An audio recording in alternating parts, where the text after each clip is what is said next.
Tem um problema de saúde gigantesco no Brasil que afeta milhões de pessoas, mas sobre o qual a gente quase não fala. É como uma epidemia silenciosa. Hoje, a gente vai mergulhar fundo nesse assunto. A perda auditiva. Vamos entender o tamanho disso, como se descobre e, claro, quais são os caminhos para lidar com ela. Para começar, dá uma olhada nesse número, 10 milhões. É gente pra caramba, né? É quase a população inteira de Portugal. Mas o que será que esse número representa aqui no nosso país? Pois é, segundo o IBGE, 10 milhões é o número de brasileiros que têm algum tipo de deficiência auditiva. Pensa só nisso por um instante. É uma nação inteira dentro do Brasil enfrentando desafios de comunicação todos os santos dias. Então, vamos entender melhor a escala desse problema, que, como o nome já diz, é uma verdadeira epidemia silenciosa. Desses 10 milhões, quase 3 milhões, mais ou menos 2,7, vivem com surdez profunda. E para muita gente a situação piora, e muito, em lugares com barulho, tipo um restaurante ou uma festa. As causas? São várias. Pode ser algo de nascença ou algo que se desenvolve com o tempo, muitas vezes por causa da exposição a sons muito altos no trabalho ou até no lazer. Ok, já entendemos o tamanho do problema. Mas, e na prática, como a gente consegue perceber os primeiros sinais? Porque eles são bem diferentes dependendo da fase da vida.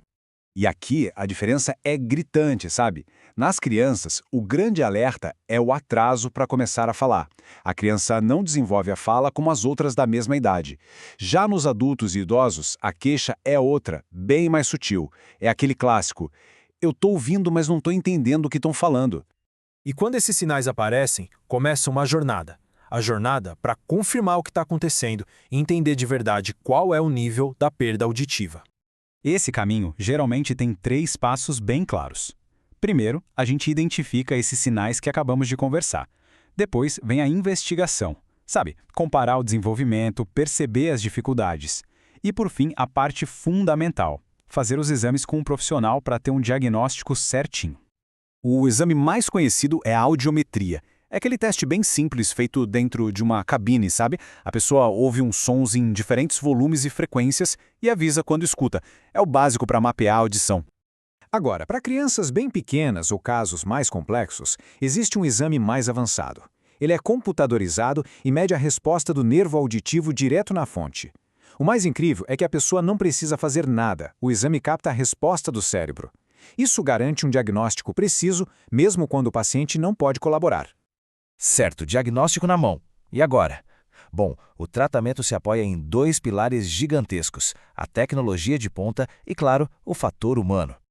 Do lado da tecnologia, a gente tem desde os aparelhos auditivos convencionais, que basicamente amplificam o som, até o implante coclear. Esse já é uma tecnologia muito mais avançada para casos específicos que estimulam o nervo da audição diretamente.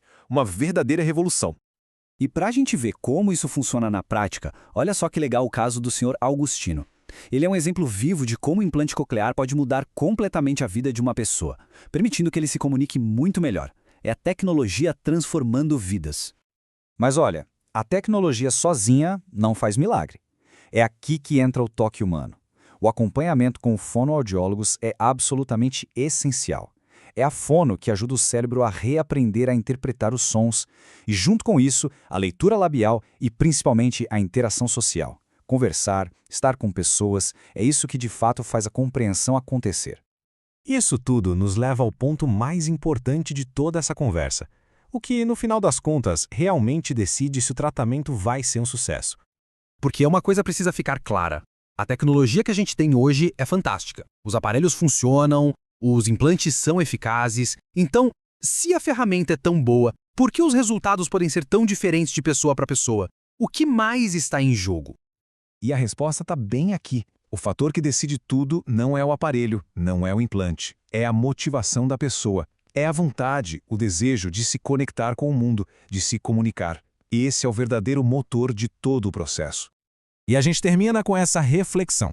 A tecnologia pode sim abrir uma porta gigantesca para o mundo dos sons, mas o que faz alguém realmente querer passar por essa porta? O que move uma pessoa a buscar a comunicação? Essa é a grande questão que fica.